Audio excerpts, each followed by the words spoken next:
இன்றைய வசனம் தியானத்தின் தலைப்பு. என்னுடைய முகத்தை தேடுங்கள் என்று சொன்னீரே, உம்முடைய முகத்தையே தேடுவேன் கர்த்தாவே.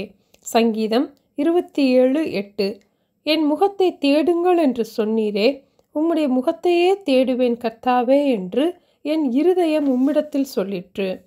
என் முகத்தை தேடுங்கள் என்று ஆண்டவர் சொன்னபடியினால் தாவீது உடனே கீழ்ப்படிந்து தேவனுடைய முகத்தையே தேடுவேன் என்றார்.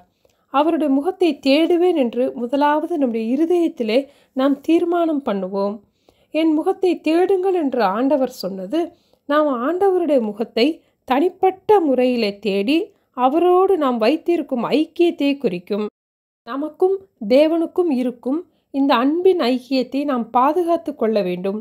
தேவனுடைய முகம் என்பது மூல பாஷையிலே தேவனுடைய சமூகத்தை குறிக்கும்.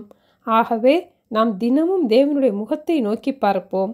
யாத்திராகமம் 33:11 ஒருவன் தன் சிநேகிதனோடே பேசுவது போல கர்த்தர் மோசையோடே முகமுகமாய் பேசினார் என்று பார்க்கிறோம்.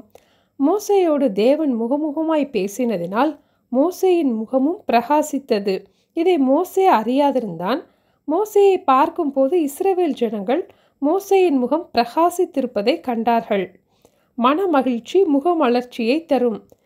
அப்போது தேவனோடு நாம் நேரம் செலவிடும் போது நம்முடைய மன துக்கங்களெல்லாம் மாறி மன மகிழ்ச்சியை நாம் பெற்றுக்கொள்கிறோம்.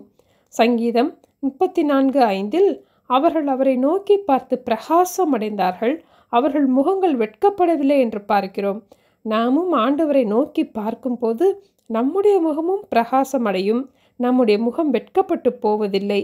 சூரிய ஒளியை சந்திரன் பெற்று ஒளி வீசுகிறது போல நாமும் தேவனிடத்திலிருந்து பிரகாசத்தை பெற்றுக்கொண்டு இந்த உலகத்திலே தேவனுக்காக பிரகாசிப்போம். ஏன் ஆண்டவர் அவருடைய முகத்தை தேட சொல்லுகிறார்? ஏதேன் தோட்டத்திலே முதலாவது தேவன் மனிதனை உண்டாக்கின போது அவருடைய ஜீவ சுவாசத்தை ஊதினதினால் மனிதன் ஜீவ ஆத்மாவானான். தேவன் சிருஷ்டித்த மனிதன் முதலாவது பார்த்தது தேவனுடைய முகமே. தினமும் ஆண்டவர் அவர்களோடு கூட உலாவினார். நம்முடைய வாழ்க்கையிலும் தினமும் காலையில் எழுந்ததும் தேவனுடைய முகத்தை பார்க்க நாம் கற்றுக்கொள்வோம்.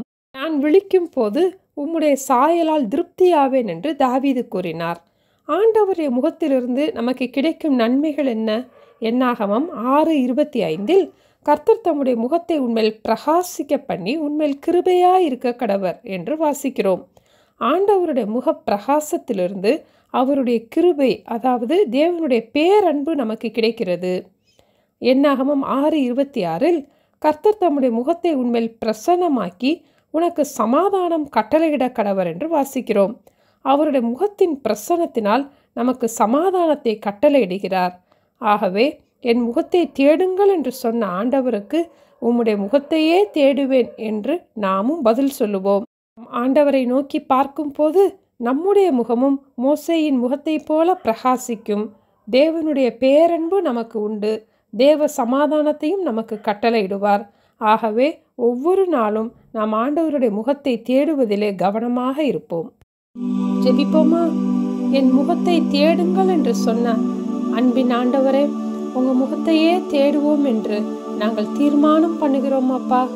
ஒவ்வொரு நாளும் உங்க முகத்தை தேட எங்களுக்கு ஞாபகப்படுத்த வேண்டுமாய் ஜெபிக்கிறோம் அப்பா.